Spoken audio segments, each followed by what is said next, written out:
Deep in the midst of an economic crisis, it's becoming obvious that these are not the easiest times for Americans. Where can we find personal security in these situations? Where can we find that inner peace many of us desperately seek? Well, one woman believes the answer is within ourselves. She is considered an ambassador for peace by many. She is increasingly sought after for her seminars, and she is author of a brand new book, Why Walk When You Can Fly.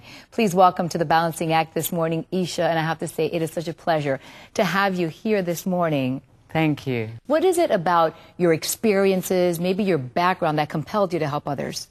You know, I could see that I was always looking for my happiness in a future moment, and fundamentally I didn't love myself exactly as I was. I had lots of fears, I had addictions. I was always thinking that when something changed externally, then I would be happy. So finally I decided to go inwards, and I started to expand what I call love consciousness. And when I expanded that, I found an internal place of security. Now this security is within everyone.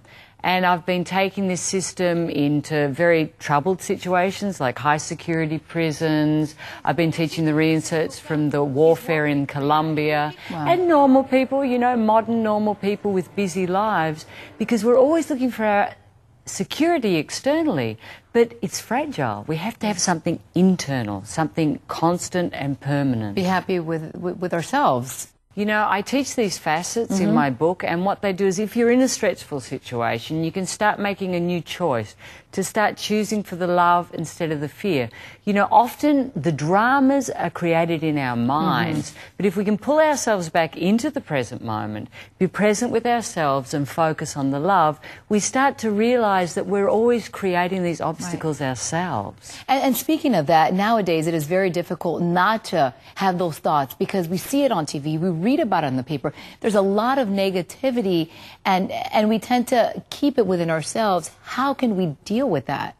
You know, the important thing is how we're being, and we have to take responsibility for that. I mean, there's always external drama, so you have to start being gentle with yourself, loving with yourself. Because people tend to absorb everything. Yeah, sure. And we focus on the negativity. It's a choice. You know, I can choose to praise, to look for something to give gratitude for, or I can be criticising and worrying.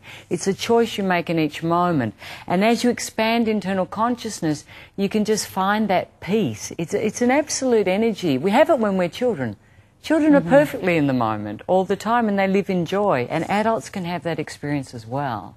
Isha, thank you so much for being here. Again, it was a pleasure. And the book is titled, Why Walk When You Can Fly. For more information, we have posted a special link on our website, thebalancingAct.com/Isha.